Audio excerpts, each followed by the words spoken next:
ನೀರುನ ಅಲ್ಲಿ ಅಡ್ಮಿಷನ್ ಮಾಡಕ್ಕೆ ಅಂತ ಹೇಳಿ ಕರ್ಕೊಂಡು ಹೋಗಿದ್ನಲ್ವಾ. ಸೊ ನರ್ಸರಿಗೆ ಇವಾಗ ಫೀಸ್ ಬಂದ್ಬಿಟ್ಟು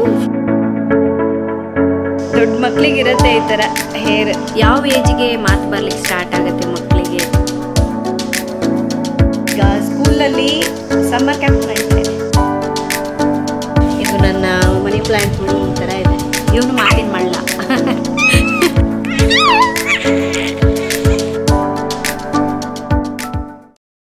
ಹಾಯ್ ಫ್ರೆಂಡ್ಸ್, ಗುಡ್ ಮಾರ್ನಿಂಗ್. ಇವತ್ತು ಚಿನಿಮಾಗೆ ಸ್ಕೂಲ್ಗೆ ರೆಡಿ ಮಾಡ್ತಾ ಇದ್ದೀನಿ. ಏನಿದು ಸಮ್ಮರ್ ಹಾಲಿಡೇಸ್ ಅಂತ ಹೇಳಿದ್ರಿ ಮತ್ತೆ ಸ್ಕೂಲ್ಗೆ ರೆಡಿ ಮಾಡ್ತಾ ಇದ್ದೀನಿ ಅಂತ ಹೇಳ್ತಾ ಇದ್ದೀರಾ ಅನ್ಕೋಬೋದು. ಈಗ ಸ್ಕೂಲಲ್ಲಿ ಸಮ್ಮರ್ ಕ್ಯಾಂಪ್ ನಡೀತಾ ಇದೆ, ಹಾಗಾಗಿ ಅದಕ್ಕೆ ಜಾಯಿನ್ ಮಾಡಿಸ್ಬಿಡೋಣ ಅಂತ. ಅವಳಿಗೂ ಮನೇಲಿದ್ದರೆ ಬೋರ್ ಆಗುತ್ತೆ, ಅಲ್ಲಾದರೆ ಅವಳಿಗೆ ಫ್ರೆಂಡ್ಸ್ ಇರ್ತಾರೆ, ಟೀಚರ್ಸ್ ಇರ್ತಾರೆ, ಚೆನ್ನಾಗಿ ಟೈಮ್ ಪಾಸ್ ಆಗುತ್ತೆ. ಇದು ಬಂದುಬಿಟ್ಟು 10 to 1 o'clock ಇದೆ. ಸೊ ಇವತ್ತು ಫಸ್ಟ್ ಡೇ. ಹೋಗಿ ಅದಕ್ಕೆ ಅಡ್ಮಿಷನ್ ಮಾಡಿಸಿ, ಹಾಗೆ ಸ್ಕೂಲಿಗೆ ಅಡ್ಮಿಷನ್ಸ್ ಇವಾಗಲೇ ಸ್ಟಾರ್ಟ್ ಆಗಿಬಿಟ್ಟಿದೆ ಅಂತೆ. ಒಂದು ವೇಳೆ ಅಡ್ಮಿಷನ್ ಏನಾದರೂ ಸ್ಟಾರ್ಟ್ ಆಗಿದ್ದರೆ ಅದನ್ನು ಮಾಡಿಬಿಡೋಣ ಅಂತ ಅಂದ್ಕೊಂಡಿದ್ದೀವಿ. ಚಿನಿಮಾ ಹೇರ್ ನೋಡಿ, ತಿರುಗ್ಸಿ ನಿಂಗೆ ಹಿಂಗೆ ಹಾಕಿದ್ರೆ ಎಷ್ಟು ಚೆನ್ನಾಗಿ ಕಾಣುತ್ತೆ ಗೊತ್ತಾ ಅವಳಿಗೆ. ದೊಡ್ಡ ಮಕ್ಳಿಗಿರುತ್ತೆ ಈ ಥರ ಹೇರ್, ಇಷ್ಟೊಂದು ಬಿಡೋದೇ ಇಲ್ಲ ಸಣ್ಣ ಮಕ್ಕಳಿಗೆ. ಬಟ್ ಅವಳಿಗೆ ಕಟ್ ಮಾಡ್ಸೋಕ್ಕೆ ಇಷ್ಟ ಇಲ್ಲ, ಅದಕ್ಕಾಗಿ ಸ್ವಲ್ಪ ತುದಿ ಅಷ್ಟೇ ಕಟ್ ಮಾಡ್ಸೋಣ ಅಂದ್ಕೊಂಡಿದ್ದೀನಿ. ಬಟ್ ಇವಾಗ ಸ್ವಲ್ಪ ಅವಸರದಲ್ಲಿದ್ದೀನಿ. ಒಂದು ವಾರ ಹೋದ್ಮೇಲೆ ಹೇರ್ ಕಟ್ ಮಾಡಿಸ್ಬಿಡೋಣ. ಏಕೆಂದರೆ ಈಗ ಸಮ್ಮರ್ ಅಲ್ವಾ, ಇವ್ರಿಗೂ ಸೆಕೆ ಆಗುತ್ತೆ. ಹಾಗಾಗಿ ಇನ್ನು ಇವಳಿಗೆ ಈಗ ಸಮ್ಮರ್ ಕ್ಯಾಂಪ್ ಅಂದರೆ ಸೇಮ್ ನಾರ್ಮಲ್ ಸ್ಕೂಲ್ ಹೇಗಿರುತ್ತಲ್ವ ಹಾಗೇ ಟೈಮಿಗೆ ಹೋಗಬೇಕು. ಮತ್ತು ಸ್ನ್ಯಾಕ್ಸ್ ಬಾಕ್ಸು ಅದೆಲ್ಲ ಕೊಟ್ಟು ಕಳಿಸ್ಬೇಕು. ಒಂದು ಮೇನ್ ಏನಪ್ಪ ಅಂದರೆ ಯೂನಿಫಾರ್ಮ್ ಇಲ್ಲ, ಅದೇ ದೊಡ್ಡ ಖುಷಿ ಅವಳಿಗೆ. ಕಲರ್ ಡ್ರೆಸ್ ಆ್ಯಕ್ಚುಲಿ ಹೇಳಬೇಕು ಅಂದರೆ ಅವ್ರ ಸ್ಕೂಲಲ್ಲಿ ಕಲರ್ ಡ್ರೆಸ್ಸೇ ಇಲ್ಲ ಹಾಕ್ಕೊಂಡು ಹೋಗೋರಿಗೆ. ಈಗ ಡೈಲಿ ಕಲರ್ ಡ್ರೆಸ್ ಅಲ್ವಾ, ಬೆಳಗ್ಗೆನೇ ಹೇಳ್ತಿದ್ದಾಳೆ. ನಾನು ಯಾವಾಗೋ ಹೇಳಿದ್ದೆ ಅವಳಿಗೆ ಕಲರ್ ಡ್ರೆಸ್ ಬೇಕು, ಯೂನಿಫಾರ್ಮ್ ಬೇಡ ಅಂದ್ಲು. ಎಷ್ಟು ನೆನಪಿಟ್ಕೊಂಡಿದ್ದಾಳೆ ಅಂದರೆ. ಸರಿ, ನಾನು ರೆಡಿ ಮಾಡಿ ಅವಳಿಗೆ ತಿಂಡಿ ತಿನ್ನಿಸಿ ಬರ್ತೀನಿ. ಫ್ರೆಂಡ್ಸ್, ಇನ್ನು ಸ್ಕೂಲಿಗೆ ಹೋಗಿ ಬರೋಷ್ಟೊತ್ತಿಗೆ ಸ್ವಲ್ಪ ಲೇಟ್ ಆಗುತ್ತೆ. ತಿಂಡಿ ರೆಡಿ ಮಾಡಿ ಇಟ್ಟಿದ್ದೀನಿ, ಅದಕ್ಕಾಗಿ ಸ್ವಲ್ಪ ಎನರ್ಜಿ ಬೇಕಲ್ವಾ. ಬರೀ ಜ್ಯೂಸ್ ಒಂದೇ ಕುಡ್ಕೊಂಡು ಹೋಗೋಣ ಅಂಥೇಳಿ ಜ್ಯೂಸ್ ಮಾಡಿಕೊಂಡೆ. ತೋರಿಸು ಚಿನ್ನಮ್ಮ ಬಾಕ್ಸ್, ಏನೇನು ಇಟ್ಕೊಂಡಿದೀಯಾ? ಡ್ರೈ ಫ್ರೂಟ್ಸು, ಆರೆಂಜು, ಆಪಲಾ? ಸಮ್ಮರ್ ಕ್ಯಾಂಪಿಗೆ ಹೋಗ್ತೀಯಾ? ಆಟ ಆಡ್ತೀಯಾ ಅಲ್ಲಿ ಹೋಗಿ? ಎಲ್ಲಿಗ? ಹೋಗಿ ಚೆನ್ನಾಗಿ ಆಡ್ಕೋ. ಫ್ರೆಂಡ್ಸ್, ನಿಮಗೆ ಗೊತ್ತಾ, ಅವಾಗಿನ ಕಾಲದಲ್ಲಿ ರೈಸಿಂದ ಸ್ಕಿನ್ ಕೇರ್ ಮಾಡ್ಕೋತಾ ಇದ್ರು. ಅಂದರೆ ರೈಸ್ ವಾಟರ್ನ ತೊಳೆದ್ಬಿಟ್ಟು ಅದನ್ನು ಟೋನರ್ ಆಗಿ ಯೂಸ್ ಮಾಡುವಂಥದ್ದು, ಅನ್ನ ಬಸ್ಬಿಟ್ಟು ಅದು ಗಂಜಿ ಇರುತ್ತಲ್ವ ಮುಖಕ್ಕೆ ಅಪ್ಲೈ ಮಾಡ್ಕೊಳ್ಳೋದು, ತಲೆ ಕೂದಲಿಗೆ ಅಪ್ಲೈ ಮಾಡೋದು. ಸೊ ಈ ರೀತಿ ರೈಸಿಂದ ಹಲವಾರು ರೀತಿಯಾಗಿ ಸ್ಕಿನ್ ಕೇರ್, ಹೇರ್ ಕೇರ್ಗಳನ್ನ ಮಾಡ್ಕೋತಾ ಇದ್ರು. ಆದರೆ ಈಗಿನ ಕಾಲದಲ್ಲಿ ಅದೆಲ್ಲ ಮಾಡಲಿಕ್ಕೆ ನಮಗೆಲ್ಲ ಒಂಥರ ಅನಿಸುತ್ತೆ, ಬಟ್ ಅಷ್ಟೊಂದು ಟೈಮೂ ಇರೋದಿಲ್ಲ. ಅದಕ್ಕಂತ ಹೇಳ್ಬಿಟ್ಟು ಮಮಾ ಅರ್ಥ್ನವರು ಅದೇ ಕಾನ್ಸೆಪ್ಟ್ನಲ್ಲಿ ಮಮಾ ಅರ್ಥ್ನವರು ರೈಸ್ ವಾಟರ್ ಫೇಸ್ ರೇಂಜ್ ಅನ್ನ ಪರಿಚಯ ಮಾಡಿದ್ದಾರೆ. ಇದರಲ್ಲಿ ಫೇಸ್ ವಾಶ್ ಮತ್ತೆ ಸನ್ಸ್ಕ್ರೀನ್ ಎರಡೂ ಇರುತ್ತೆ. ಇನ್ನ ಇದನ್ನ ರೈಸ್ ವಾಟರ್ ಮತ್ತೆ ನಿಯಾಸಿನಮೈಡ್ ಅನ್ನ ಬಳಸಿ ತಯಾರಿಸಿರ್ತಾರೆ. ಇದು ಚರ್ಮವನ್ನು ಕ್ಲಾರಿಫೈ ಮಾಡುವುದಲ್ಲದೆ ಕೊಲಾಜಿನ್ ಪ್ರೊಡಕ್ಷನ್ ಅನ್ನ ಸ್ಟಿಮ್ಯುಲೇಟ್ ಮಾಡುತ್ತೆ. ಮತ್ತು ಇದರಲ್ಲಿರುವಂತಹ ನಿಯಾಸಿನಮೈಡ್ ಡೆಡ್ ಸ್ಕಿನ್ ಸೆಲ್ಸ್ ಅನ್ನ ರಿಮೂವ್ ಮಾಡಿ ಪೋರ್ಸ್ ಅನ್ನ ಮಿನಿಮೈಸ್ ಮಾಡುತ್ತೆ. ನೋಡಿ, ಸ್ಕಿನ್ ಎಲ್ಲ ತುಂಬ ಡೀಪಾಗಿ ಕ್ಲೀನ್ ಆಗಿದೆ ಅನಿಸ್ತಾ ಇದೆ ನನಗೆ. ಸೊ ಅದಾದಮೇಲೆ ನಾನು ಮಾಯ್ಶ್ಚರೈಸರ್ನ ಅಪ್ಲೈ ಮಾಡ್ಕೋತೀನಿ. ಇನ್ನು ಲಾಸ್ಟಿಗೆ ಸನ್ಸ್ಕ್ರೀನನ್ನು ಅಪ್ಲೈ ಮಾಡ್ತೀನಿ. ಇದು ಚರ್ಮವನ್ನು ಆರೋಗ್ಯವಾಗಿ ಮತ್ತು ಫ್ರೆಶ್ ಆಗಿ ಮಾಡುವುದಲ್ಲದೆ ಗ್ಲಾಸಿ ಸ್ಕಿನ್ ತರ ಕಾಣುವಂತೆ ಮಾಡುತ್ತೆ. ನೀವು ಇದನ್ನ 7 ದಿನದಿಂದ 20 ದಿನ ಬಳಸೋದ್ರಿಂದ ಒಳ್ಳೆ ರಿಸಲ್ಟ್ ಅನ್ನ ನೋಡಬಹುದು. ಸೊ ಈ ಕೊರಿಯನ್ ಮಾಡೆಲ್ಸ್ ಇರ್ತಾರಲ್ವಾ, ಅವ್ರ ಸ್ಕಿನ್ ನೋಡಿದಾಗ ಫುಲ್ ಗ್ಲಾಸಿಯಾಗಿ ಕಾಣ್ತಾ ಇರುತ್ತೆ. ಅವರು ಕೂಡ ಅಷ್ಟೇ ಅನೇಕ ವಿಧವಾದಂತಹ ರೈಸ್ ರೇಂಜ್ ಪ್ರಾಡಕ್ಟ್ಸ್ ಅನ್ನ ಬಳಸಿರ್ತಾರೆ.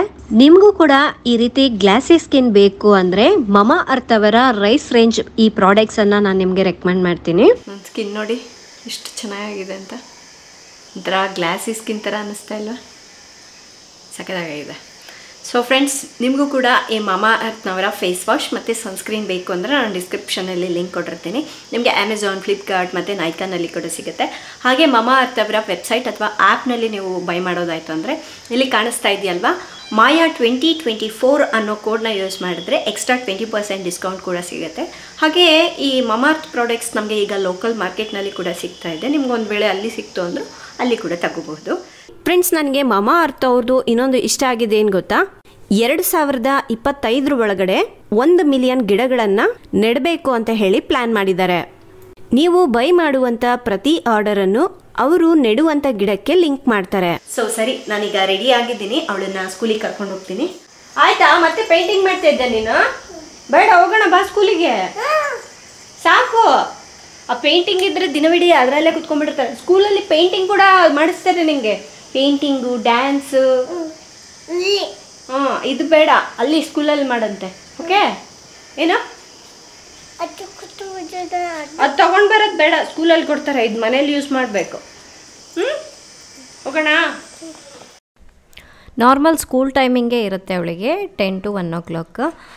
ಸೊ ಇನ್ನು ಈಗ ಹೊರಟಿದ್ದೀವಿ. ಮೊನ್ನೆ ಹಾಸ್ಪಿಟಲ್ಗೆ ಹೋಗಿದ್ವಲ್ವ, ಅಲ್ಲಿ ಅವಳಿಗೆ ಟೈಮ್ ಪಾಸ್ ಆಗದೆ ಸುಮ್ಮನೆ ಕುತ್ಕೊಂಡಿದ್ಲು. ಅಲ್ಲಿ ಸಿಸ್ಟರ್ ಒಂದೆರಡು ಬುಕ್ನ ತಗೊಟ್ಟಿದ್ರು, ಆ ಬುಕ್ನ ಇಸ್ಕೊಂಡು ಬಂದಿದ್ದಾಳೆ. ಕಾರಲ್ಲಿ ಒಂದು ಬುಕ್ಕು ಇಟ್ಕೊಂಡಿರ್ತಾಳೆ, ಮತ್ತು ಬ್ಯಾಗಲ್ಲಿ ಒಂದು ಬುಕ್ಕು. ಸೊ ಎಲ್ಲೋದ್ರೂ ಆ ಬುಕ್ನ ನೋಡೋದು, ಪಿಕ್ಚರ್ಸ್ನ ನೋಡೋದು, ಆ ಥರ ಮಾಡ್ತಿರ್ತಾಳೆ ಅವಳು. ಇನ್ನು ಸ್ಕೂಲ್ ಬಂತು ಇವಾಗ. ಇನ್ನು ಮಕ್ಕಳು ಮನೇಲಿರ್ತಾರಲ್ವ, ಸೊ ಅಂಥವ್ರನ್ನೆಲ್ಲ ಈ ಥರ ಸಮ್ಮರ್ ಕ್ಯಾಂಪಿಗೆ ಕಳಿಸ್ತಾರೆ. ಕೆಲವು ಮಕ್ಕಳು ಊರಿಗೆ ಹೋಗಿರ್ತಾರೆ. ನೋಡಿ, ಇವತ್ತು ಫಸ್ಟ್ ಡೇ ಅಲ್ವಾ, ಸಮ್ಮರ್ ಕ್ಯಾಂಪ್ ಅಂತ ಹೇಳಿಬಿಟ್ಟು ಈ ಥರ ಬೋರ್ಡ್ ಮೇಲೆ ರೆಡಿ ಮಾಡಿ ಎಲ್ಲ ಮಕ್ಕಳಿಗೂ ಒಂದು ಫೋಟೋನ ತೆಗೆದುಬಿಟ್ಟು ಒಳಗಡೆ ಕಳಿಸ್ತಾರೆ. ಸೊ ನಮ್ಮ ಚಿನಿಮಾಗೆ ಇದು ಪಕ್ಕ ಇಷ್ಟ ಆಗುತ್ತೆ ಅಂದ್ಕೊಂಡಿದ್ದೀನಿ, ಏಕೆಂದರೆ ಅವಳಿಗೆ ಗೇಮ್ಸು, ಡ್ಯಾನ್ಸು ಇದೆಲ್ಲ ತುಂಬಾ ಇಷ್ಟ ಆಗುತ್ತೆ. ಇನ್ನು ಯೂಶ್ವಲಿ ಕೂಡ ಅಷ್ಟೇ, ಅವಳು ಸ್ಕೂಲಿಗೆ ಹೋಗಬೇಕು ಅಂದರೆ ಹಠ ಮಾಡೋದು ಆ ಥರ ಏನೂ ಇಲ್ಲ, ಆರಾಮ್ಸೆ ಹೋಗ್ಬಿಡ್ತಾಳೆ. ಅವಳಿಗೂ ಇಷ್ಟ ಆಗುತ್ತೆ. ಅಂದರೆ ಅಲ್ಲಿ ಕ್ಲಾಸಲ್ಲಿ ಹೇಳ್ಕೊಡೋದು ಅದೆಲ್ಲ ಅವಳಿಗೆ ತುಂಬಾ ಇಷ್ಟಪಡ್ತಾಳಲ್ವ, ಹಾಗಾಗಿ ಅವಳಿಗೇನು ಬೋರ್ ಅನಿಸೋದಿಲ್ಲ. ಇವತ್ತೇನಂದರೆ ಕಲರ್ ಡ್ರೆಸ್ ಹಾಕಿದ್ದಾಳಲ್ವ, ಅದೇ ಒಂದು ಖುಷಿ. ಇನ್ನು ನಾನು ಬಂದುಬಿಟ್ಟಿದ್ದೀನಿ ಸ್ಕೂಲ್ ಅಡ್ಮಿಷನ್, ಅಂದರೆ ನೆಕ್ಸ್ಟ್ ಅವಳಿಗೆ ನರ್ಸರಿಗೂ ಕೂಡ ಅಡ್ಮಿಷನ್ ಮಾಡಿಸ್ಬಿಡೋಣ ಇದೇ ಸ್ಕೂಲ್ಗೆ ಅಂತ ಅಂದ್ಕೊಂಡ್ವಿ. ನಾವು ಅವ್ರ ಸ್ಕೂಲ್ ಫೀ ಇರುತ್ತಲ್ವ, ಅವ್ರ ಕೈಗೆ ಕೊಡೋ ಅವಶ್ಯಕತೆ ಇರೋದಿಲ್ಲ, ಅದು ಒಂದು ಆ್ಯಪ್ ಲಿಂಕ್ ಕಳಿಸ್ತಾರೆ ಅವರು. ಸೊ ಡೈರೆಕ್ಟಾಗಿ ನಾವು ಅಲ್ಲಿಗೆ ಪೇ ಮಾಡಬೇಕು. ಸೊ ಅಂದರೆ ಈಗ ಅಡ್ಮಿಷನ್ ಮಾಡಿಸ್ಕೊಂಡ್ಬಿಟ್ರೆ ಅವರು ಬ್ಯಾಗು ಮತ್ತು ಬಟ್ಟೆಗಳೆಲ್ಲ ತರಿಸ್ಕೊಡ್ಲಿಕ್ಕೆ ಬೇಗನೆ ಅನುಕೂಲವಾಗುತ್ತೆ. ಲೇಟ್ ಆಯಿತು ಅಂದರೆ ಸ್ಟಾಕ್ ಇಲ್ಲ, ಮತ್ತು ಸ್ಟಾಕ್ ಬಂದಮೇಲೆ ಕಳಿಸ್ಕೊಡೋದು ಆ ಥರ ಆಗುತ್ತೆ ಅಂಥೇಳಿ. ಸೊ ಇವಾಗಲಿಂದನೇ ಅಡ್ಮಿಷನ್ಸ್ ಎಲ್ಲ ಸ್ಟಾರ್ಟ್ ಮಾಡಿಬಿಟ್ಟಿದ್ದಾರೆ. ನಮ್ಮ ಚಿನಿಮಾ ಮೈಸೂರಲ್ಲಿರುವಂತಹ ಯೂರೋ ಕಿಡ್ಸಿಗೆ ಹೋಗ್ತಾಳೆ. ಇನ್ನು ಈಗ ಅವಳಿಗೆ ಸಮ್ಮರ್ ಕ್ಯಾಂಪಿಗೆ ಮತ್ತು ಸ್ಕೂಲ್ ಫೀ ಸ್ವಲ್ಪ ಅಮೌಂಟ್ನ ನಾವು ಪೇ ಮಾಡಿಬಿಟ್ಟು ಈಗ ಬಂದ್ವಿ. ಫ್ರೆಂಡ್ಸ್, ಧೀರುನ ಅಲ್ಲಿ ಅಡ್ಮಿಷನ್ ಮಾಡಕ್ಕೆ ಅಂತ ಹೇಳಿ ಕರ್ಕೊಂಡು ಹೋಗಿದ್ನಲ್ವಾ, ಎಲ್ರು ಮಾತಾಡ್ಸೋದು ಅವನು ಅನ್ನೋದು. ಅವನು ಯಾರಾದ್ರೂ ಮಾತಾಡ್ತಾ ಇದ್ರೆ ಮಧ್ಯ ಬರ್ಬೇಕು, ಅವನು ಎಂಟರ್ ಆಗ್ಲೇಬೇಕು. ನಾವೇನ್ ಅನ್ಕೊಂಡಿದ್ವಿ, ನಾನು ರಾಜು ಮಾತಾಡಿದ್ರೇನೋ ಬರ್ತಾನೇನೋ ಅನ್ಕೊಂಡಿದ್ವಿ. ಹಂಗಲ್ಲ, ಯಾರೇ ಮಾತಾಡಿದ್ರು ಅವ್ರ ಮಧ್ಯೆ ಬಂದ್ಬಿಡ್ತಾನೆ. ಇವನು ಏನೋ ಸೈಲೆಂಟ್ ಅನ್ಕೊಂಡಿದ್ದೆ, ಯಪ್ಪ ಮುಂದೆ ಹೆಂಗಿರುತ್ತೋ ಮಾತು ಹೇಳಕ್ ಬರಲ್ಲ. ಫ್ರೆಂಡ್ಸ್, ಇನ್ನು ಚಿನಿಮಾನ ಸ್ಕೂಲಿಗೆ ಬಿಟ್ಟು ಬಂದಾಯಿತು. ಈಗ ಮಧ್ಯಾಹ್ನ ಅಡುಗೆ ರೆಡಿ ಮಾಡಿಬಿಡ್ತಿದ್ದೀನಿ. ಅವಳು ಬರೋಷ್ಟೊತ್ತಿಗೆ ಅಡುಗೆ ಆಗಿಬಿಟ್ರೆ ಸ್ವಲ್ಪ ಫ್ರೀ ಆಗ್ತೀನಿ ನಾನು. ಇವತ್ತು ಮಧ್ಯಾಹ್ನಕ್ಕೆ ಇದು ಹೆಸರುಬೇಳೆ ಸಾರು ಮಾಡೋಣ ಅಂತ ಹೇಳ್ಬಿಟ್ಟು. ಇದು ದೇಹಕ್ಕೂ ತಂಪು ಆ್ಯಂಡ್ ಮಾಡೋದು ಕೂಡ ಕ್ವಿಕ್ಕಾಗಿ ಆಗಿಬಿಡುತ್ತೆ.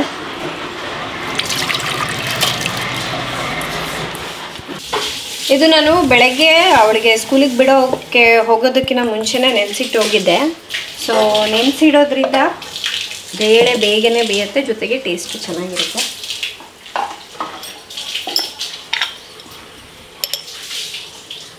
ನನ್ನ ರೆಸಿಪೀಸ್ ಎಲ್ಲ ತುಂಬ ಕ್ವಿಕ್ ಆ್ಯಂಡ್ ಈಸಿಯಾಗಿರುತ್ತೆ. ಆ್ಯಂಡ್ ಜೊತೆಗೆ ಹೆಚ್ಚಾಗಿ ಹೇಳಬೇಕು ಅಂದರೆ ಈ ಆಫೀಸ್ಗೆ ಹೋಗೋರಿಗೆ ಮತ್ತು ಏನೋ ವರ್ಕ್ ಫ್ರಮ್ ಹೋಮ್ ಮಾಡೋರಿಗೆ ಅಥವಾ ಕಾಲೇಜ್ ಸ್ಟೂಡೆಂಟ್ಸ್ ಇರ್ತಾರಲ್ವ, ಸೊ ಅಂಥವ್ರಿಗೆ ತುಂಬಾ ಇಷ್ಟ ಆಗುತ್ತೆ. ತುಂಬ ಕಡಿಮೆ ಇಂಗ್ರೀಡಿಯೆಂಟ್ಸ್ ಇರುತ್ತೆ ಆ್ಯಂಡ್ ತುಂಬ ಟೇಸ್ಟ್ ಚೆನ್ನಾಗಿರುತ್ತೆ, ಬೇಗನೆ ಮಾಡ್ಕೊಂಬಿಡ್ಬೋದು, ಮತ್ತು ಹೆಲ್ತಿಗೂ ಒಳ್ಳೆಯದು. ಆ ಥರ ಮಾಡ್ತಿರಲ್ವ ಅಂಥೇಳಿ ನನಗೆ ರೆಸಿಪಿ ಚಾನಲ್ಗೆ ಸಾಕಷ್ಟು ಕಾಮೆಂಟ್ಸ್ ಬರ್ತಾ ಇರುತ್ತೆ. ಮೊನ್ನೆ ಅದು ನೆಲ್ಲಿಕಾಯಿ ಚಿತ್ರಾನ್ನ ಮಾಡಿದ್ನಲ್ವ, ಸೊ ಈ ಥರ ಕ್ವಿಕ್ ರೆಸಿಪೀಸ್ ನಮಗೆ ಗೊತ್ತೇ ಇಲ್ಲ, ಶೇರ್ ಮಾಡಿದ್ದಕ್ಕೆ ಥ್ಯಾಂಕ್ ಯು ಅಂತ ಹೇಳಿ ಎಷ್ಟೋ ಕಾಮೆಂಟ್ಸ್ ಬಂತು, ಖುಷಿ ಆಯಿತು. ಸೊ ಆ ಥರ ಕಾಮೆಂಟ್ಸ್ ಮಾಡ್ತಾರಲ್ಲ, ತುಂಬ ಖುಷಿ ಅನಿಸುತ್ತೆ. ಸೊ ಇವತ್ತು ಕೂಡ ಅದೇ ಥರ ರೆಸಿಪಿ ಮಾಡ್ತಾಯಿದ್ದೀನಿ. ಹೆಸರುಬೇಳೆ, ಜೀರಿಗೆ, ಮೆಣಸಿನ್ಕಾಯಿ ಹಾಕಿದ್ದೀನಿ. ಇಷ್ಟೇ, ಒಂದು 5 ಮಿನಿಟ್ಸಲ್ಲೇ ಸಾರಾಗ್ಬಿಡುತ್ತೆ. ಈಗ ಇದನ್ನು 3ರಿಂದ 4 ವಿಷಲ್ ಕೂಗಿಸ್ಬೇಕು. ಅದಾದಮೇಲೆ ಮಸ್ದ್ಬಿಟ್ಟು ಇದನ್ನು ಒಗ್ಗರಣೆ ಮಾಡಬೇಕು. ಒಗ್ಗರಣೆಗೆ ಸಾಸಿವೆ, ಜೀರಿಗೆ, ಸ್ವಲ್ಪ ಮಜ್ಜಿಗೆ, ಮೆಣಸಿನ್ಕಾಯಿ ಹಾಕಿ ಒಗ್ಗರಣೆ ಮಾಡಿದ್ರೆ ಚೆನ್ನಾಗಿರುತ್ತೆ. ಫ್ರೆಂಡ್ಸ್, ಇನ್ನೂ ರೈಸ್ ಮಾಡಿಲ್ಲ, ರೈಸ್ಗೆ ಇಡಬೇಕೀಗ. ಅಕ್ಕಿ ನೆನೆಸ್ಬಿಟ್ಟು ರೈಸ್ಗೆ ಇಡ್ತಾರೆ ಅವರು. ಇನ್ನು ಚಿನಿಮಾ ಬಗ್ಗೆ ಕೆಲವೊಂದು ವಿಷಯಗಳನ್ನ ನಿಮ್ಮ ಜೊತೆ ಶೇರ್ ಮಾಡಬೇಕು. ಈಗ ತಾನೇ ಸ್ವಲ್ಪ ಕಾಫಿ ಕುಡಿದ್ಬಿಟ್ಟು ನಾನು ಮಲಗಿಸಿ ಅಡುಗೆ ಮಾಡೋಕ್ಕಂತ ಹೋದೆ. ಹಿಂಗೆ ಬೇಳೆ ಸಾರಿಗೆ ಇಟ್ಟು ಬಂದಿದ್ದೀನಿ. ಎಷ್ಟೊತ್ತಾಯ್ತು, ಒಂದು 5 ನಿಮಿಷನೂ ಆಗಿಲ್ಲ, ಆಗಲೇ ಎದ್ಬಿಟ್ಟಿದ್ದಾನೆ. ಏನಾ ಏನಾ ಹಾಯ್, ಯಾಕೆ ಇಷ್ಟು ಬೇಗ ಎದ್ದಿದ್ದೇನೋ? ವಿಡಿಯೋದಲ್ಲಿ ಹಲ್ಲು ಬಂದಂಗೆ ಕಾಡ್ತಾ ಇದ್ದಾನೆ. ಅಲ್ಲ ಇಲ್ಲಲೇ ಇಲ್ಲಲೇ ಇಲ್ಲ. ಫ್ರೆಂಡ್ಸ್, ಇನ್ನು ಚಿನಿಮಾಗೆ ಸ್ಕೂಲಿಗೆ ಬಿಟ್ಟು ಬಂದ್ವಲ್ವಾ ಇವತ್ತು. ಯಾಕೆ ಇವಾಗ ಕಳಿಸಿದ್ರಿ, ಮನೇಲಿ ಇಟ್ಕೋಬಹುದಲ್ವಾ, ಈ ಸಮ್ಮರ್ ಹಾಲಿಡೇಸ್ಗೂ ಕಳಿಸ್ಬೋದಾ ಅಂತ ಹೇಳ್ಬಿಟ್ಟು ಕೆಲವರು ಕೇಳ್ತೀರಾ. ಸೊ ಯಾಕೆ ಅವಳಿಗೆ ಕಳಿಸ್ದೆ ಅಂದರೆ, ಈಗ ನೋಡಿ ಹೊರಗಡೆ ಅವಳು ಹೋಗ್ತಾಳಲ್ವ ಸ್ಕೂಲಲ್ಲಿ, ಸಿಕ್ಕಾಪಟ್ಟೆ ಎಂಜಾಯ್ ಮಾಡ್ತಾಳೆ. ಅವಳಿಗೆ ಟೈಮ್ ಹೇಗೆ ಹೋಗುತ್ತೆ ಅನ್ನೋದೇ ಗೊತ್ತಾಗೋದಿಲ್ಲ. ಅಲ್ಲಿ ಸಾಕಷ್ಟು ರೀತಿಯಾಗಿ ಹೇಳ್ಕೊಡ್ತಾರೆ. ಅಂದರೆ ಇಂಡೋರ್ ಗೇಮ್ಸ್, ಔಟ್ಡೋರ್ ಗೇಮ್ಸ್ ಇರುತ್ತೆ. ನಾವಿಲ್ಲಿ ಎಲ್ಲೂ ಔಟ್ಡೋರ್ ಅಂತೀರ, ಹೊರಗಡೆ ಎಲ್ಲೂ ಬಿಡೋದಿಲ್ಲ ಬಿಸಿಲು ಅಂತ ಹೇಳ್ಬಿಟ್ಟು. ಜೊತೆಗೆ ಈ ಡ್ರಾಯಿಂಗ್ ಅಂತೆ, ಪೇಂಟಿಂಗ್, ಸೊ ಇನ್ನೂ ಸಾಕಷ್ಟು ಲೀಸ್ಟ್ ಕಳಿಸಿದ್ದಾರೆ ಏನೆಲ್ಲ ಇರುತ್ತೆ ಅವರಿಗೆ ಆ್ಯಕ್ಟಿವಿಟೀಸ್ ಅಂತ ಹೇಳ್ಬಿಟ್ಟು. ಮತ್ತು ಸ್ಟೋರಿ ಹೇಳ್ಕೊಡೋದು, ಮತ್ತು ಕನ್ವರ್ಸೇಷನ್ ಮಾಡೋದು. ಸೊ ಈ ಥರ ಸಾಕಷ್ಟು ಇದೆ. ಸರಿ ಬಿಡು, 1 ತಿಂಗಳೇ ಅಲ್ವಾ ಅಂತ ಹೇಳಿ ಕಳ್ಸೋಣ ಅಂತ ಹೇಳಿ ಡಿಸೈಡ್ ಆದ್ವಿ. 1 ತಿಂಗಳಿಗೆ ಫೀಸ್ ಬಂದುಬಿಟ್ಟು 3500 ರೂಪೀಸ್ ಪೇ ಮಾಡಬೇಕು.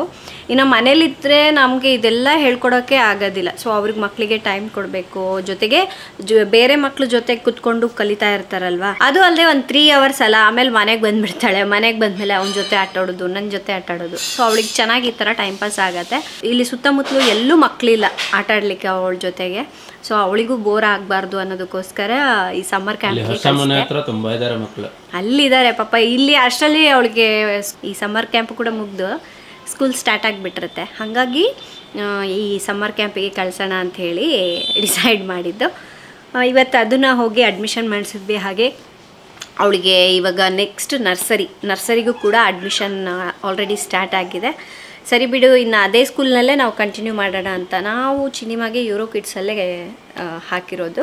ಇನ್ನು ಅಲ್ಲೇ ಕಂಟಿನ್ಯೂ ಮಾಡ್ತಾ ಇದ್ದೀವಿ ಈ ವರ್ಷನೂ. ಅವಳಿಗೆ ಯಾವಾಗ ಜಾಯಿನ್ ಮಾಡಿದ್ರಿ ಅಂತ ಕೇಳ್ತಾಯಿದ್ರು ಕೆಲವರು. ನಾವು ಅವಳಿಗೆ ಜಾಯಿನ್ ಮಾಡಿದ್ದು 1 ವರ್ಷ 8 ತಿಂಗಳಿಗೇ ಜಾಯಿನ್ ಮಾಡಿದ್ವಿ. ಆವಾಗಲೇ ಅವಳು ಸ್ವಲ್ಪ ಜನರ ಜೊತೆ ಮಿಂಗಲ್ ಆಗಲಿ ಅನ್ನೋದಕ್ಕೋಸ್ಕರನೇ ಆ ಏಜಿಗೆ ಕಳಿಸಿದ್ವಿ. ಆವಾಗ ಒಂದು 3 ಮಂತ್ಸ್ ಏನೋ ಇತ್ತು ಸ್ಕೂಲು. ಅಟ್ಲೀಸ್ಟ್ ಒಂದು 3 ಮಂತ್ಸ್ ಅಡ್ಜಸ್ಟ್ ಆಗ್ಲಿಕ್ಕೆ ಬೇಕಲ್ವ. ಸ್ಟಾರ್ಟಿಂಗ್ನಲ್ಲಿ ಮಕ್ಕಳು ಅಡ್ಜಸ್ಟ್ ಆಗಲ್ಲ, ಅಳ್ತಾ ಇರ್ತಾರೆ, ಅಪ್ಪ ಬೇಕು ಅಮ್ಮ ಬೇಕು ಅಂತ ಇರ್ತಾರೆ. ಆ 3 ಮಂತ್ಸ್ ಅವಳು ಸ್ವಲ್ಪ ಸ್ಕೂಲಿಗೆ ಅಡ್ಜಸ್ಟ್ ಆಗಲಿ ಅಂತ ಹೇಳಿಬಿಟ್ಟು ಆ ಟೈಮ್ನಲ್ಲಿ ಸ್ವಲ್ಪ ಅಮೌಂಟ್ ಅವಾಗ ಅಷ್ಟು ಇರಲಿಲ್ಲ. 3 ಮಂತ್ಸ್ಗೆ ಎಷ್ಟು ಬೇಕೋ ಅಷ್ಟು ಚಾರ್ಜ್ ಮಾಡಿ ಸ್ಕೂಲಿಗೆ ಹಾಕಿದ್ವಿ. ಅಷ್ಟು ಚಾರ್ಜ್ ಮಾಡಿದ್ರು, ಸ್ಕೂಲಿಗೆ ಹಾಕಿದ್ವಿ. ಆ 3 ಮಂತ್ಸ್ ಅವಳು ಅಡ್ಜಸ್ಟ್ ಆಗಲಿಕ್ಕೆ ಟೈಮ್ ಹಿಡಿತು. ದಿನ ಹೋಗ್ಬೇಕಾದ್ರೆ ಅಳ್ತಾ ಇದ್ಲು, ಹಾಗೆ ಕರ್ಕೊಂಡು ಹೋಗ್ತಾ ಇದ್ವಿ, ಸಮಾಧಾನ ಮಾಡಿಸಿ ಕೂರಿಸಿ ಬರ್ತಾಯಿದ್ವಿ. ಆಮೇಲೆ ಅಲ್ಲಿ ಟೀಚರ್ಸ್ ನೋಡ್ಕೋತಾ ಇದ್ರು. ಯಾವಾಗ ಈಗ ಆ್ಯನ್ಯುವಲ್ ಡೇಗೆ ಡ್ಯಾನ್ಸ್ ಅಂತ ಬಂತು ನೋಡಿ, ಅವಾಗಿಂದ ಅವಳಿಗೆ ಸ್ವಲ್ಪ ಇಂಟ್ರೆಸ್ಟ್ ಬಂತು. ಡ್ಯಾನ್ಸ್ ಎಲ್ಲ ಇದೆ ಅಂಥೇಳಿ ಅದಕ್ಕೆ ಪ್ರಾಕ್ಟೀಸ್ ಎಲ್ಲ ಮಾಡಿಸ್ತಾರಲ್ವ, ಅವಾಗಿಂದ ಅವಳು ಚೆನ್ನಾಗಿ ಸ್ಕೂಲಿಗೆ ಹೋಗೋಕ್ಕೆ ಇಷ್ಟಪಟ್ಲು. ಇನ್ನು ಅದಾದಮೇಲೆ ನೆಕ್ಸ್ಟು ಹಾಲಿಡೇಸ್ ಬಂತಲ್ವ. ಹಾಲಿಡೇಸ್ ಆದಮೇಲೆ ಅದರ ನೆಕ್ಸ್ಟ್ ಕೂಡ ನಾವು ಇದಕ್ಕೇ ಪ್ಲೇ ಗ್ರೂಪ್ಗೆ ಜಾಯಿನ್ ಮಾಡಿದ್ವಿ. ಯಾಕೆಂದರೆ ಪೂರ್ತಿ ಅವಳು ಫುಲ್ ಒಂದು 1 ಇಯರ್ ಪೂರ್ತಿ ಹೋಗಿರಲಿಲ್ಲಲ್ವ, ಜಸ್ಟ್ ಒಂದು 2.5 ಮಂತ್ಸ್ ಅಷ್ಟೇ ಹೋಗಿದ್ಲು. ಅದಕ್ಕಾಗಿ ಫಸ್ಟಿಂದನೂ ಸಿಲೆಬಸ್ ಏನೆಲ್ಲ ಇರುತ್ತೆ ಅದೆಲ್ಲ ಮಿಸ್ ಆಗಿಬಿಟ್ಟಿತ್ತು. ಅದಕ್ಕಂತ ಹೇಳಿ ನಾವು ಅವಳಿಗೆ ಮತ್ತೆ ಪ್ಲೇ ಗ್ರೂಪ್ಗೆ ಹಾಕಿದ್ವಿ. ಈಗ ಪ್ಲೇ ಗ್ರೂಪ್ ಕಂಪ್ಲೀಟಾಗಿ ಮುಗಿದಿದೆ. ಈಗ ನೆಕ್ಸ್ಟ್ ನರ್ಸರಿ, ಅದಾದಮೇಲೆ LKG UKG ಈ ಥರ ಇರುತ್ತೆ. ಸೊ ನರ್ಸರಿಗೆ ಇವಾಗ ಫೀಸ್ ಬಂದುಬಿಟ್ಟು 45,850 ಅವಳಿಗೆ. ಸೊ ನಾವೀಗ ಸ್ವಲ್ಪ ಅಮೌಂಟ್ ಪೇ ಮಾಡಿದ್ವಿ. ಅದಾದಮೇಲೆ ಡಿಸೆಂಬರಲ್ಲಿ ಉಳಿದಿರೋ ಅಮೌಂಟನ್ನು ಪೇ ಮಾಡ್ಬೋದಂತೆ, ಅದನ್ನು ಪೇ ಮಾಡಿ ಬಂದ್ವಿ. ಇದು ಅಪ್ಲಿಕೇಶನ್ನು, ಇದಕ್ಕೊಂದು 500. ಸೊ ಚೆನ್ನಾಗಿದೆ, ಸ್ಕೂಲ್ ಮಾತ್ರ ಸಖತ್ತಾಗಿದೆ, ನಮಗೆ ತುಂಬ ಇಷ್ಟ ಆಯಿತು. ಮೇಯ್ನಾಗಿ ಏನಪ್ಪ ಅಂದರೆ ಕೆಲವರು ಅನ್ಕೋಬೋದು ಅವಳು ಸರಿಯಾಗಿ ಮಾತಾಡ್ತಾ ಇಲ್ಲ ಅಲ್ವಾ ಇನ್ನೂ ಪದಗಳು ಕೂಡಿಸ್ಕೊಂಡು ಅಂತ. ಕೆಲವರು ಕೇಳ್ತಾರೆ ನನಗೆ, ನಮ್ಮ ಮಗುಗಿನ್ನೂ ಮಾತೇ ಬಂದಿಲ್ಲ, ಯಾವ ಏಜಿಗೆ ಮಾತು ಬರ್ಲಿಕ್ಕೆ ಸ್ಟಾರ್ಟ್ ಆಗುತ್ತೆ ಮಕ್ಕಳಿಗೆ ಅಂತ ಹೇಳಿ ಕೇಳ್ತಾನೆ ಇರ್ತಾರೆ. ಸೊ ನಾವೀಗ ನೋಡಿ ಬೇರೆ ಮಕ್ಕಳು ಸ್ವಲ್ಪ ಬೇಗ ಮಾತಾಡ್ತಾರೆ, ಇನ್ನು ಕೆಲವು ಮಕ್ಕಳು ಸ್ವಲ್ಪ ಮಾತು ಏನು ಲೇಟಾಗಿ ಬರುತ್ತೆ. ಲೇಟಾಗಿ ಬಂದ ತಕ್ಷಣವೇ ಅವ್ರಿಗೆ ಮಾತೇ ಬರಲ್ಲ ಅಂತ ಅಲ್ಲ. ಸೊ ನಿಧಾನವಾಗಿ ಅವ್ರು ಕಲೀಲಿಕ್ಕೆ ಸ್ವಲ್ಪ ಟೈಮ್ ಹಿಡಿಯುತ್ತೆ. ಸೊ ನಮಗೂ ಅದೇ ಥರ ಚಿಂತೆ ಇತ್ತು. ನಾವು ಹೋಗಿ ಚಿನಿಮಾಗೆಲ್ಲ ಟೆಸ್ಟ್ ಮಾಡಿಸೋದೆ, ಏನೂ ಪ್ರಾಬ್ಲಮ್ ಇಲ್ಲ, ಎಲ್ಲ ನಾರ್ಮಲ್ ಆಗಿದೆ. ಬಟ್ ಇಲ್ಲಿ ಏನಪ್ಪ ತೊಂದರೆ ಅಂದರೆ ಅವಳು 3 ಲ್ಯಾಂಗ್ವೇಜಸನ್ನು ಅಂದರೆ ಕನ್ನಡ, ಇಂಗ್ಲೀಷ್, ತೆಲುಗು 3 ಲ್ಯಾಂಗ್ವೇಜಸನ್ನು ಕಲಿತಾ ಇದ್ದಾಳೆ. ಸೊ ಅದಕ್ಕಾಗಿ ಅದನ್ನು ಮಿಕ್ಸ್ ಮಾಡಿ ಮಾತಾಡ್ತಾಳೆ. ಕೆಲವೊಂದು ಸಲ ಕನ್ನಡ ತೆಲುಗು ಮಿಕ್ಸ್ ಮಾಡ್ತಾಳೆ, ಕೆಲವೊಂದು ಸಲ ಇಂಗ್ಲೀಷ್ ತೆಲುಗು ಮಿಕ್ಸ್ ಮಾಡ್ತಾಳೆ. ಸೊ ಈ ಥರ ಆಗೋದ್ರಿಂದ 3 ಲ್ಯಾಂಗ್ವೇಜಸ್ ಕಲಿತಾ ಇದ್ದಾಳೆ. ನಾವು ಸರಿ ಅಂತ ಹೇಳಿ ಸುಮ್ಮನಾದ್ವಿ. ಇದೇ ನಿಧಾನಕ್ಕೆ ಬರ್ತಾ ಇದೆ ಅವಳಿಗೆ, ಇವಾಗ ಪದಗಳು ಕೂಡಿಸ್ಕೊಂಡು ಮಾತಾಡ್ತಾ ಇದ್ದಾಳೆ. ಹಾಗಾಗಿ ಬೇರೆ ಮಕ್ಕಳು ಕೂಡ ಅಷ್ಟೇ, ಕೆಲವರಿಗೆ ಮಾತು ಬೇಗ ಬರುತ್ತೆ, ಕೆಲವರಿಗೆ ಪದಗಳು ಕೂಡಿಸ್ಕೊಂಡು ಮಾತಾಡ್ಲಿಕ್ಕೆ ಬೇಗ ಬರೋದಿಲ್ಲ. ಹಾಗಾಗಿ ಅವರಿಗೆ ಸ್ವಲ್ಪ ಟೈಮ್ ಕೊಡಬೇಕು, ನಾವು ಮನೇಲಿ ಮಾತಾಡ್ತಾ ಇರಬೇಕು. ಈ ಥರ ಸ್ಕೂಲ್ಗೆ ಜಾಯಿನ್ ಮಾಡಿಸಿದಾಗ ಸೊ ಅಲ್ಲಿ ಬೇರೆ ಮಕ್ಕಳು ಮಾತಾಡೋದು ನೋಡಿ ನಮ್ಮ ಮಕ್ಕಳು ಕೂಡ ಮಾತಾಡ್ಲಿಕ್ಕೆ ಸ್ಟಾರ್ಟ್ ಮಾಡ್ತಾರೆ, ಟೀಚರ್ಸ್ ಹೇಳ್ಕೊಡ್ತಾ ಇರ್ತಾರೆ. ಸೊ ಇದರಿಂದಾಗಿ ಮಕ್ಕಳಿಗೆ ಮಾತನ್ನೋದು ಫ್ಲೂಯೆಂಟಾಗಿ ಮಾತಾಡಲಿಕ್ಕೆ ಸ್ಟಾರ್ಟ್ ಮಾಡ್ತಾರೆ. ಮಕ್ಕಳ ಡೆವಲಪ್ಮೆಂಟ್ ನಲ್ಲಿ ಬರೀ ಮಾತೊಂದೇ ಡೆವಲಪ್ಮೆಂಟ್ ಅಲ್ಲ, ಫಿಸಿಕಲ್ ಇರುತ್ತೆ, ಮೆಂಟಲ್ ಇರುತ್ತೆ, ಅನೇಕ ವಿಧವಾದ ಡೆವಲಪ್ಮೆಂಟ್ಸ್ ಗಳು ಇರುತ್ತೆ. ಮಾತು ಬಂದ್ ಕೂಡ ಎಲ್ಲದ್ರಲ್ಲಿ ಕರೆಕ್ಟ್ ಇದಾರೆ ಅಂತಲ್ಲ, ಮಾತು ಬರ್ಲಿಲ್ಲ ಅಂದ್ರೆ ಎಲ್ಲದ್ರಲ್ಲಿ ತಪ್ಪಿದಾರೆ ಅಂತಾನೂ ಅಲ್ಲ, ಬೇರೆ ಅದ್ರಲ್ಲಿ ತುಂಬಾ ಡೆವಲಪ್ ಆಗಿರ್ತಾರೆ. ಈಗ ಪೇಂಟಿಂಗ್ ನಲ್ಲಿ ಆಗಿರ್ಬೋದು, ಓದೋದ್ರಲ್ಲಿ, ಆಟ ಆಡೋದ್ರಲ್ಲಿ ಲಾಜಿಕಲ್ ಬ್ರೈನ್ ತುಂಬಾ ಇಂಪ್ರೂವ್ ಆಗಿರುತ್ತೆ. ಸೊ ಇನ್ನು ಮಾತು ಬರೋದ್ರಲ್ಲಿ ಸ್ವಲ್ಪ ಕಡಿಮೆ ಆಗಿರ್ಬೋದು.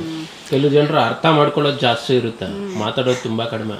ಇದಕ್ಕಿದ್ದಂಗೆ ದೊಡ್ಡ ದೊಡ್ಡ ಸೆಂಟೆನ್ಸ್ ಮಾತಾಡ್ಬಿಡ್ತಾರೆ. ಅದಕ್ಕೆ ಸ್ವಲ್ಪ ಟೈಮ್ ಕೊಡಬೇಕು, ನಮ್ಮ ಮಕ್ಳು ಏನನ್ನೋದನ್ನ ನಾವು ಅರ್ಥ ಮಾಡ್ಕೋಬೇಕು. ಒಬ್ಬೊಬ್ರು ಡೆವಲಪ್ಮೆಂಟ್ ಒಂದೊಂದ್ ತರ ಇರುತ್ತೆ, ಎಲ್ಲರದು ಸೇಮ್ ಇರಲ್ಲ. ಒಬ್ರು ಅಂದ್ರಲ್ಲಿ ಚೆನ್ನಾಗಿ ಡೆವಲಪ್ ಆಗ್ತಾ ಇರ್ತಾರೆ, ಇದು ಲೇಟ್ ಆಗಿ ಬರುತ್ತೆ. ಇನ್ನೊಬ್ರಿಗೆ ಇದೇ ಜಲ್ದಿ ಬಂದು ಅದು ಲೇಟ್ ಆಗುತ್ತೆ. ಹಂಗ ಚಿನಿಮಾನ ನಾವು ಗಮನಿಸಿರೋದ್ರಲ್ಲಿ ಸಾಕಷ್ಟಿದೆ ಅವಳಲ್ಲಿ. ಅವಳಿಗೆ ಡ್ರಾಯಿಂಗ್ ಮಾಡೋದು, ಪೇಂಟಿಂಗ್ ಮಾಡೋದು, ಮತ್ತು ಈ ಸ್ಟೋರಿ ಬುಕ್ಸ್ ಇರುತ್ತಲ್ವ, ಸ್ಟೋರಿಗಳನ್ನ ಕೇಳಿ ಅರ್ಥ ಮಾಡಿಕೊಂಡು ಅದನ್ನು ಹೇಳೋದು ಆಗಿರ್ಬೋದು, ಹೇಳಲಿಕ್ಕೆ ಟ್ರೈ ಮಾಡ್ತಾಳೆ ಅವಳು. ಇನ್ನೊಂದೇನು ಗೊತ್ತಾ, ಅವಳಿಗೆ ಏನೇ ಹೇಳಿರ್ತೀವಿ ಅಂದ್ಕೊಳ್ಳಿ ಅದನ್ನ ತುಂಬ ಚೆನ್ನಾಗಿ ನೆನ್ಪಿಟ್ಕೊಂಡಿರ್ತಾಳೆ. ಮತ್ತು ಓದೋದಂದರೆ ಅವಳಿಗೆ ತುಂಬ ಇಷ್ಟ. ಯಾವಾಗ ನೋಡಿದ್ರು ಆ ಬುಕ್ಸು ಈ ಬುಕ್ಸು ಇಟ್ಕೊಂಡು ಓದ್ತಾ ಇರ್ತಾಳೆ. ಮತ್ತು ಅವಳಿಗೆ ನೀವು ನೋಡ್ಬೋದು, ಅವಳಿಗೆ ಏನು ಇಂಟ್ರೆಸ್ಟ್ ಇದೆಯೋ ನಾವು ಅದನ್ನೇ ಜಾಸ್ತಿ ತರಿಸ್ತೀವಿ. ಅವಳಿಗೆ ಎಷ್ಟೊಂದು ಬುಕ್ಸ್ ಕಲೆಕ್ಷನ್ಸ್ ನೋಡಿ, ಅವಳಿಗೆ ಯಾವ್ದು ಇಷ್ಟಪಡ್ತಾಳಲ್ವ ಆ ಬುಕ್ಸ್ ತರಿಸಿರ್ತೀವಿ. ಅವಳಿಗೆ ಏನು ಇಷ್ಟ ಇದೆಯೋ ಅದನ್ನು ನಾವು ಎಂಕರೇಜ್ ಮಾಡ್ತಾಯಿದ್ದೀವಿ. ಅವಳಿಗೂ ಅದರಲ್ಲಿ ಟೈಮ್ ಕೊಟ್ಟು ಬುಕ್ಸ್ನೆಲ್ಲ, ಹೊಸ ಹೊಸ ಬುಕ್ಸ್ನೆಲ್ಲ ತಂದು ನನಗೆ, ರಾಜುಗೆ ಕೊಟ್ಟು ಕೇಳ್ತಿರ್ತಾಳೆ ಇದೇನಂತ. ಇವನು ಮಾತಿನ ಮಳ್ಳ ನೋಡಿ ಹಿಂಗಿರುತ್ತೆ. ಹಾಗೆ ಒಂದೊಂದು ಮಗು ಒಂದೊಂದು ಥರ ಇರುತ್ತೆ. ಸೊ ಇದೇ ರೀಸನ್ಗೆ ಚಿನ್ನಿಮಗೆ ಸ್ವಲ್ಪ ಮಾತು ತೊದಲೋದು, ಅಂದರೆ ಏನೇನೋ ಬೇರೆ ಅವಳು ಮಾತಾಡೋದು ಕೆಲವೊಂದು ನಿಮ್ಗೆ ಅರ್ಥ ಆಗೋದಿಲ್ಲ. ನನಗೆ ಕ್ಲಿಯರಾಗಿ ಗೊತ್ತಾಗತ್ತೆ ಅವಳು ಏನು ಹೇಳ್ತಿದ್ದಾಳಂತೆ. ಕೆಲವೊಂದು ಪದಗಳು ನನಗೆ ಗೊತ್ತಿರೋದಿಲ್ಲ, ಅವಳಿಗೆ ಗೊತ್ತಿರುತ್ತೆ. ಇಂಗ್ಲೀಷ್ ವರ್ಡ್ಸ್ ಎಲ್ಲ ಅಂಥದ್ದನ್ನೆಲ್ಲ ಹೇಳ್ತಿರ್ತಾಳೆ. ಹಾಗಾಗಿ ನಾವು ಅವಳಿಗೆ ತುಂಬ ಟೈಮ್ ಕೊಟ್ಬಿಟ್ಟು ಮಾತಾಡ್ತಾ ಇರ್ತೀವಿ. ಏನಾ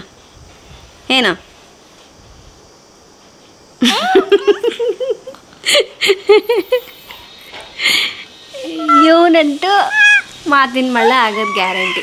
ಒಂದು ಮಾತಾಡಿಗೆ ಇರಲ್ಲ, ಇವನು ಮಧ್ಯೆ ಬರ್ತಾ ಇರ್ತಾನೆ. ಏನಾ ಮಾತಾಡ್ತಾ ಇದ್ದೀನಿ ನಾನಲ್ಲೇ. ಈಗ ಈ ಐಬ್ರೋಸ್ ಮೇಲೆ ಎತ್ತದ ಹಿಂಗೆ ಮಾಡ್ತಾನೆ. ಹೆಂಗೆ ನೀನು ಮಾಡು, ಹೆಂಗೆ ಅಲ್ಲಿ ಸ್ಟುಡಿಯೋದಲ್ಲಿ ಕ್ಯಾಮ್ರಾ ನೋಡಪ್ಪ ಅಂದರೆ ನೋಡೋದೇ ಇಲ್ಲ, ಇಲ್ಲಿ ಮಾತ್ರ ಹಿಂಗೆ ಕಣ್ಣು ಮಿಟುಕ್ಸ್ದಲ್ಲೇ ನೋಡ್ತಿರ್ತಾನೆ.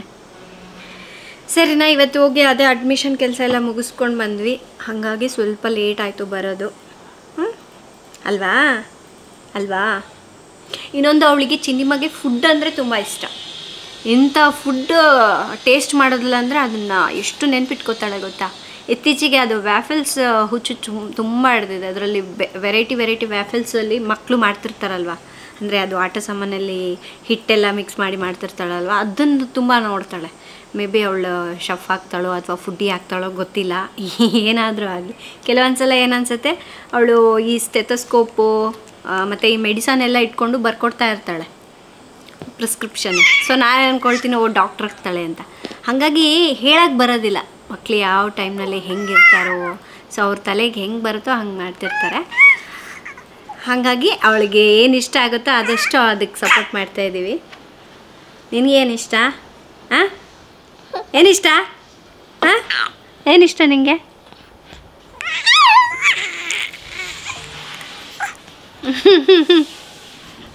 ಬಂಗಾರ ಇದು, ಬಂಗಾರ ಇದು ಚಿನ್ನಿ ಬಂಗಾರ ಇದು. ಫ್ರೆಂಡ್ಸ್, ನಾನು ನಮ್ಮ ಗಿಡಗಳಲ್ಲಿ ಇದು ಒಂದು ಗಿಡನ ಕಾಪಾಡ್ಕೊಂಡು ಬರ್ತಾಯಿದ್ದೀನಿ. ಇದು ಒಂದೇ ಚೆನ್ನಾಗಿರೋದು. ಬೆಳಗ್ಗೆ ಜ್ಯೂಸ್ ಮಾಡಿದ್ವಲ್ವಾ, ಸೊ ಅದ್ರದ್ದು ಏನು ಹೇಳ್ತಾರೆ ವೇಸ್ಟ್ ಎಲ್ಲ ಇದಕ್ಕೆ ಹಾಕಿದ್ದೀನಿ. ಸೊ ಇದೆಲ್ಲ ಗಿಡಗಳಿಗೆ ತುಂಬ ಇಷ್ಟ. ಗೊಬ್ಬರ ಖಾಲಿ ಆಗಿತ್ತು, ಹಾಗಾಗಿ ಇದು ಹಾಕಿದೆ. ದಿನ ಇದು ಒಂದೇ ಆ ಮನೆಗೆ ತಗೊಂಡೋಗೋದು. ಈ ಮನೆಯ ಮೆಮೊರಿ ಅಂದರೆ ಇದು ಒಂದು ಗಿಡ ತಗೊಂಡೋಗೋದು. ಹೌದು, ತುಂಬ ದೊಡ್ಡದಾಗಿತ್ತು, ಎಲ್ಲ ಒಣಗೋಗ್ಬಿಡ್ತದಲ್ಲ. ನಾನು ನಾನು ಅವಾಗ ಸ್ವಲ್ಪ ಕೇರ್ ಮಾಡೋಕ್ಕಾಗಲಿಲ್ಲ. ಅದು ಸ್ವಲ್ಪ ಕೆದರ್ಬಿಟ್ಟು ಗೊಬ್ಬರ ಹಾಕಬೇಕು, ಚೆನ್ನಾಗಿರುತ್ತೆ. ಆ್ಯಂಡ್ ಇನ್ನು ನಾನು ಮೊನ್ನೆ ತೋಟಕ್ಕೆ ಹೋಗಿದ್ದೆ ಅಂತ ಹೇಳಿ ವ್ಲಾಗ್ ಹಾಕಿದ್ನಲ್ವ, ಒಂದು ಗಿಡನ ತೋರಿಸಿದ್ದೆ, ಇದು ಬಿರಿಯಾನಿಗೆಲ್ಲ ಯೂಸ್ ಮಾಡ್ತಾರೆ ಅಂತ ಹೇಳ್ಬಿಟ್ಟು. ಕೆಲವರು ಕೇಳ್ತಾ ಇದ್ರಿ ಯಾವ ಗಿಡ ಅದು, ಹೆಸರು ಹೇಳಿ ಅಂತ. ಆದರೆ ಹೆಸರೇ ಆಲ್ ಸ್ಪೈಸಸ್ ಅಂತ. ನಾನು ಅವತ್ತೂ ಹೇಳಿದ್ದೀನಿ ಆಲ್ ಸ್ಪೈಸಸ್ ಇದು ಅಂತ. ಅದರ ಹೆಸರೇ ಆಲ್ ಸ್ಪೈಸಸ್ ಅಂತ. ನಮಗೀಗ ಲೋಕಲ್ ಮಾರ್ಕೆಟಲ್ಲಿ, ಇದು ನರ್ಸರಿಗಳಲ್ಲಿ ಎಲ್ಲ ಕಡೆ ಗಿಡಗಳು ಎಲ್ಲೆಲ್ಲಿ ಮಾರ್ತಾರಲ್ವ ಅಲ್ಲೆಲ್ಲ ಸಿಗ್ತಾ ಇದೆಯಂತೆ. ತುಂಬ ಜನರು ಹೇಳ್ತಾ ಇದ್ರು ಎಲ್ಲ ಕಡೆನೂ ಈಗ ಮಾರ್ತಾ ಇದ್ದಾರೆ ಅಂತ. ಗೂಗಲಲ್ಲಿ ಆಲ್ ಸ್ಪೈಸ್ ಪ್ಲಾಂಟ್ ಅಂತ ಸರ್ಚ್ ಮಾಡಿದ್ರು ಆಯ್ತು, ಸಿಕ್ಬಿಡತ್ತೆ.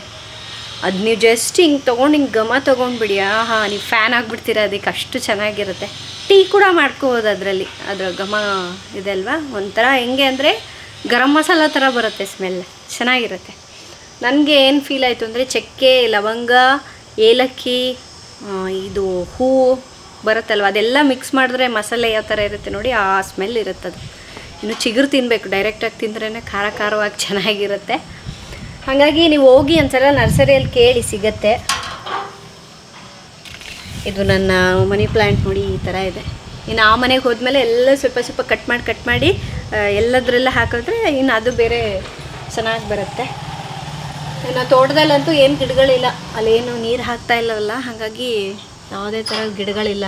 ಉಳಿದಿದ್ದೆಲ್ಲ ತೊಗೊಂಡೋಗಿದ್ದೀನಿ. ಫ್ರೆಂಡ್ಸ್, ತೋಟನ ನೋಡಿ ತುಂಬ ದಿವಸ ಆಯ್ತಲ್ವ, ಬನ್ನಿ ನೋಡೋಣ. ಸೊ ಇನ್ನು ನಾವು ಕೂಡ ಮನೆ ಖಾಲಿ ಮಾಡಿ ಹೋಗ್ತಾ ಇದ್ದೀವಲ್ವ, ಹಾಗಾಗಿ ನೋಡಿ ಇದೆಲ್ಲ ಡೈರೆ ಗಡ್ಡೆಗಳು ಬರುತ್ತೆ ರಾಜು. ಇದು ಬಿಟ್ಟರೆ ಡೈರೆ ಗಡ್ಡೆ ಇದು. ಸೊ ನಮಗೀಗ ಮಾರ್ಕೆಟಲ್ಲಿ ಮಾರ್ತಾರಲ್ವ, ಹೀಗೆ ಒಣಗಿಸ್ಬಿಟ್ಟು ಪ್ಯಾಕೆಟಲ್ಲಿ ಹಾಕಿ ಮಾರ್ತಾರೆ. ಅವತ್ತು ನಾವು ತೊಗೊಂಬಂದಿದ್ವಲ್ವ, ಇದು ಸ್ವಲ್ಪ ಹಸಿ ಇರಬೇಕಷ್ಟೆ. ಸೊ ಇನ್ನು ನಾವು ಇದು ಗಾರ್ಡನ್ ಏನು ಮಾಡೋಕ್ಕೆ ಹೋಗ್ತಾ ಇಲ್ಲ, ಹಿಂಗೆ ಬಿಡೋಣ ಅಂದ್ಕೊಂಡಿದ್ವಿ. ಏಕೆಂದರೆ ಈಗ ಸಮ್ಮರ್ ಬೇರೆ, ಏನು ಹಾಕಿದ್ರು ಬರಲ್ಲ. ಹಾಗಾಗಿ ಇದನ್ನು ಹೀಗೆ ಬಿಡೋಣ ಅಂತ ಹೇಳ್ಬಿಟ್ಟು. ಅಟ್ಲೀಸ್ಟ್ ಮಳೆಗಾಲ ಆಗಿದ್ದರೂ ಏನಾದರೂ ಬರೋದು. ಈ ಡೈರೆ ಗಡ್ಡೆಗಳೊಂದೇ ಇದೆ ನೋಡಿ, ಇದನ್ನು ತೊಗೊಂಡೋಗ್ಬೇಕು ಅಷ್ಟೇ. ಇಲ್ಲೊಂದಲ್ಲೊಂದಿದೆ, ಇದನ್ನು ತೊಗೊಂಡೋಗಿ ಪಾಟಲ್ಲಿ ಹಾಕ್ತೀನಿ ನೋಡಿ. ಎಳೆಯೋಕ್ಕೂ ಬರಲ್ಲ, ಅಷ್ಟು ಗಟ್ಟಿಯಾಗಿಬಿಟ್ಟಿದೆ ಮಣ್ಣು. ನೀರು ಬಿಡಬೇಕು ಒಂದು ಸ್ವಲ್ಪ. ಅದೇ ಒಂದು ಮಳೆ ಬೀಳುತ್ತಲ್ವ, ಆ ಟೈಮ್ ಬಿದ್ದರೆ ಚೆನ್ನಾಗಿರುತ್ತೆ ಅಂತ ನಾನು. ಒಂದು ಮಳೆ ಆದರೂ ಬಂದಿರಬೇಕು ಈ ಟೈಮ್ಗೆ. ಸೊ ಈ ಗುಲಾಬಿ ಗಿಡ ಕಟ್ ಮಾಡಿದ್ದೀನಿ, ಹಾಗೂ ಬರ್ತಾ ಇದೆ. ಕಟ್ ಮಾಡಿದ್ರೆ ಎಷ್ಟು ದೊಡ್ಡದು ಬಂದಿದೆ. ಅದು ಏನಂತ ಹೇಳ್ತಿರೋದು, ಅಮೃತ ಬಳ್ಳಿ ಬಂದಿದೆ. ಸರಿನಾ, ಇದಿಷ್ಟು ನಾನು ಪಾಟಲ್ಲಿ ಹಾಕ್ಕೊತೀನಿ. ಲೆಮನ್ ಗ್ರಾಸ್ ಫುಲ್ ಹೋಗ್ಬಿಟ್ಟಿದೆ ನೋಡು, ಹಸಿ ಇದೆ, ಬರುತ್ತೆ, ಇದೆಲ್ಲ ಬರುತ್ತೆ. ತೆಗಿಸ್ಬೇಕಿದೆ. ಲೆಮನ್ ಗ್ರಾಸ್ ಹೋಗಿದೆ, ಎಲ್ಲದೂ ಹೋಗ್ಬಿಟ್ಟಿದೆ, ಏನೂ ಇಲ್ಲ. ಇಲ್ಲಿ ಕೂಡ ನನಗೆ ಸಾಕಷ್ಟು ಮೆಮೊರೀಸ್ ಇದೆ. ಅವಾಗ ಹೋಗಿ ಬಂದು ಹಾರ್ವೆಸ್ಟ್ ಮಾಡೋದು ಎಲ್ಲ ಮಾಡ್ತಾ ಇದ್ನಲ್ವಾ, ತುಂಬ ಚೆನ್ನಾಗಿ ಅನ್ನಿಸ್ತಾ ಇತ್ತು. ಇದು ಬರ್ತಾನೆ ಇಲ್ಲಪ್ಪ, ಎಷ್ಟು ವರ್ಷ ಆಯ್ತು ಹಂಗೆ ಇದೆ. ಅದಕ್ಕೆ ಕೇರ್ ಮಾಡಬೇಕು ಸ್ವಲ್ಪ, ಗೊಬ್ಬರ ಎಲ್ಲ ಹಾಕಿ. ಅದೊಂದು ಇಲ್ಲಿ ಸ್ವಲ್ಪ ಮಣ್ಣೆಲ್ಲ ಗಟ್ಟಿದೆ, ಹಂಗೆ ಬರಲಿಲ್ಲ.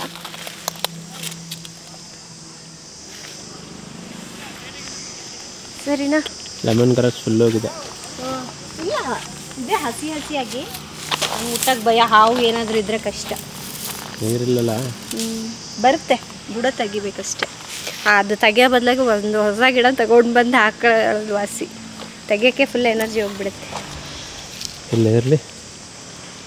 ಆ್ಯಂಡ್ ಇಲ್ಲಿದೆ ನೋಡಿ ಆಲ್ ಸ್ಪೈಸಸ್, ಇದು ಕೂಡ ಒಣಗೋಗ್ಬಿಟ್ಟಿದೆ. ನಾನು ಇಲ್ಲೊಂದು ಹಾಕ್ಕೊಂಡಿದ್ದೆ, ಆವಾಗ ಬಿರಿಯಾನಿ ಎಲ್ಲ ಮಾಡೋಕ್ಕೆ ಚೆನ್ನಾಗಿರುತ್ತೆ ಅಂತ. ಒಣಗಿಬಿಟ್ಟಿದೆ, ಹೋಗಿದೆ ಪೂರ. ಇನ್ನೊಂದ್ಸಲ ನರ್ಸರಿಯಲ್ಲಿ ತರಿಸ್ಕೋತೀನಿ ನಾನು ಇದೆಲ್ಲ. ಸರಿನಾ, ಚಿನಿಮಾನ ಸ್ಕೂಲಿಂದ ಕರ್ಕೊಂಬರೋ ಟೈಮ್ ಆಯಿತು. ಸರಿ ಫ್ರೆಂಡ್ಸ್, ಇನ್ನು ಇವತ್ತಿನ ವ್ಲಾಗ್ ಅಂತೂ ತಮ್ಮೆಲ್ಲರಿಗೂ ಇಷ್ಟ ಆಗಿದೆ, ಯೂಸ್ಫುಲ್ ಆಗಿದೆ ಅಂದ್ಕೊಳ್ತಾ ಇದ್ದೀನಿ. ಇಷ್ಟ ಆದರೆ ಪ್ಲೀಸ್ ಒಂದು ಲೈಕ್ ಕೊಡೋದನ್ನು ಮರಿಬೇಡಿ. ಹಾಗೆ ನಿಮ್ಮ ಫ್ರೆಂಡ್ಸ್ಗೆ, ಫ್ಯಾಮಿಲಿ ಮೆಂಬರ್ಸ್ಗೂ ಈ ವ್ಲಾಗ್ನ ತಪ್ಪದೇ ಶೇರ್ ಮಾಡಿ. ನಾಳೆ ಇನ್ನೊಂದು ಹೊಸ ವಿಡಿಯೋದೊಂದಿಗೆ ಮತ್ತೆ ಸಿಗೋಣ. ಅಲ್ಲಿವರೆಗೂ ಟೇಕ್ ಕೇರ್, ಬಾಯ್.